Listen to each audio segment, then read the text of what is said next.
महाराज जी आपके चरणों में कोटि कोटि प्रणाम। महाराज जी मोबाइल पर आपके प्रवचन सुनने के बाद, नाम बार बार जपने के बाद, जब भी मेरे मोबाइल के सामने कोई बुरा दृश्य आता है तो मैं उसे देखती हूँ, भले ही मुझे पता है कि ये गलत है। इस वजह से बार बार अपने भक्ति मार्ग से भटक नहीं देखना चाहिए, नहीं देखना चाहिए, ये गलत बात है। ये गलत आदत को छोड़िए। जो गलत आदत है उसको आप अपनाएंगी तो फिर कैसे बात बनेगी।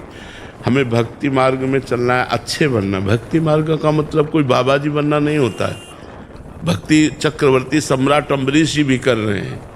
चक्रवर्ती सम्राट हैं अम्बरीश जी, भक्ति कर रहे हैं। सुदर्शन चक्र उनकी रखवाली में रहता है।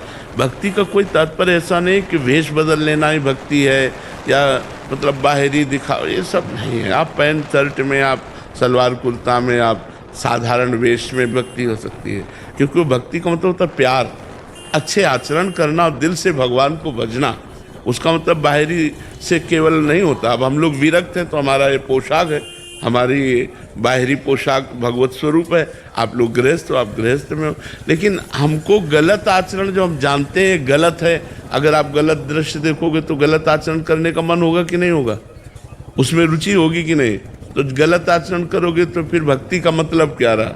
एक बात समझो, भक्ति का मतलब क्या रहा। एक तरफ आप संत के प्रवचन सुन करके अच्छे बनना चाहते हैं, एक तरफ गलत दृश्य देखकर तो गलत आचरण, तो आपकी उन्नति नहीं होगी, आपकी आध्यात्मिक उन्नति नहीं होगी। इसलिए आपको कठोर बनना पड़ेगा, उन दृश्यों को तुरंत हटाना पड़ेगा। जो दृश्य हमारे मार्ग के नहीं हैं हमको उनको नहीं देखना है, हमें गलत बातें नहीं देखनी।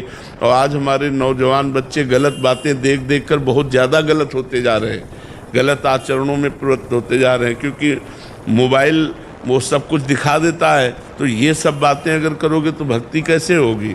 बिल्कुल नहीं, अच्छे बच्चे बनो और ये जब गलतियां हैं इनको छोड़ो, बिल्कुल छोड़ो।